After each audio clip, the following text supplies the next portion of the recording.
This will be a 3.5-hour sort of tutorial on my process.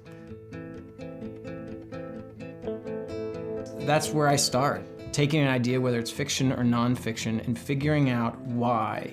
Not just what you're gonna tell, not that it's entertaining or interesting, but why are you telling that story? What is the purpose of that story? For me, it's always, how do I move the needle?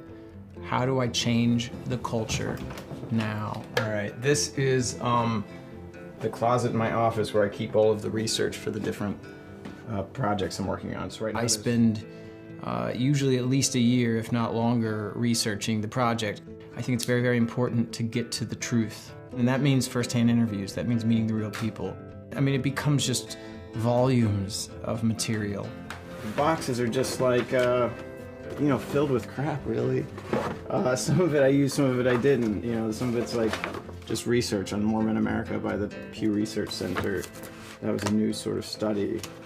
Pictures, articles, drafts, all that. I think there's ways you go about trying to make sure that your stuff is unique, and to me that just means specific. You know, there's a terrible studio note which is like, well, you just make them relatable. And I'm like, you know what? No, make them really them and really specifically them. And it becomes very universal, and that comes from research.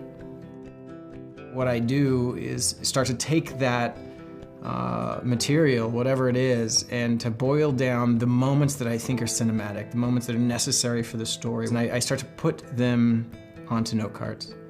Each note card should be as pure and singular an idea as possible, because I want to be able to move all the pieces around and to create a film. And a film is not what happened, a film is an impression of what happened.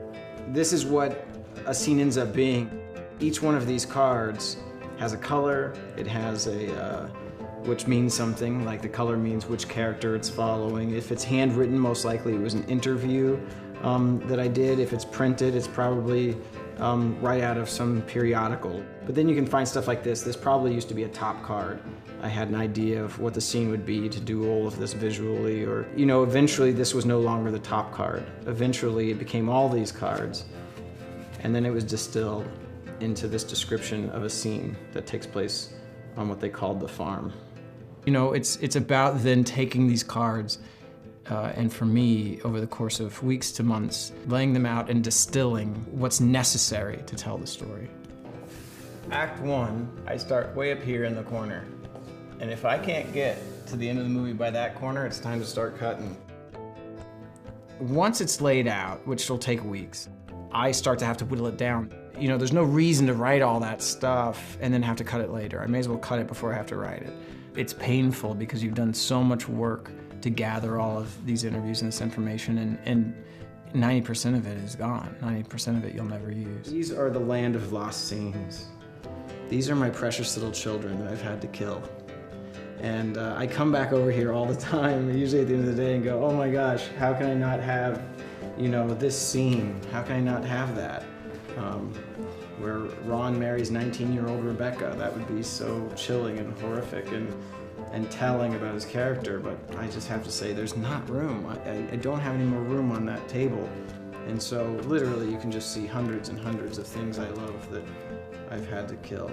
I guess for me it's just doing something new. That's a big part of what it is for me to be creative.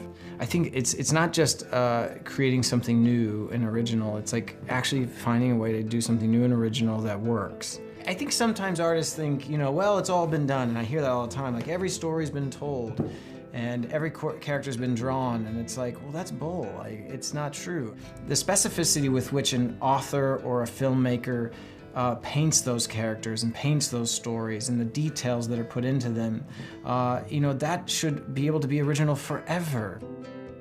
Once I get the cards in a place where, you know, the scenes are laid out in some order that starts to make sense, I just wake up in the morning, walk into the kitchen, and watch my movie.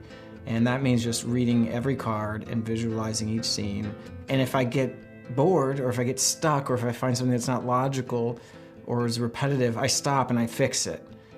And then I start over again. I just keep doing that day after day, week after week, until I literally can get through the movie a few times. I'm not bored, and at that point, I call it an outline. Now I say, okay, this is done, I've read it, it feels like a movie, and I'm gonna put it in the box. And I'm gonna put it in the box in this order, and this is the order that I'm gonna write it in my first draft. Over the next number of weeks, I start writing.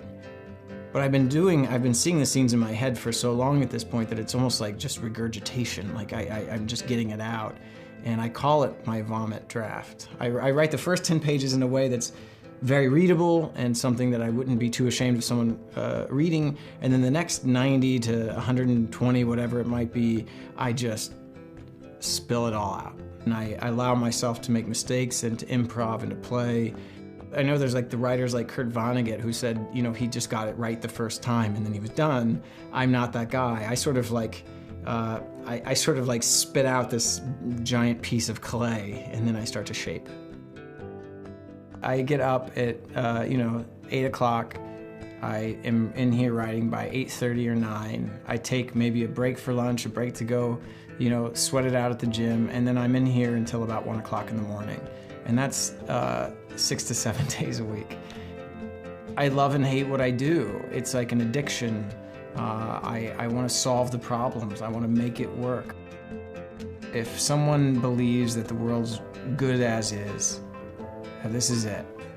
We've reached the pinnacle of human existence. Then you know what? Don't write.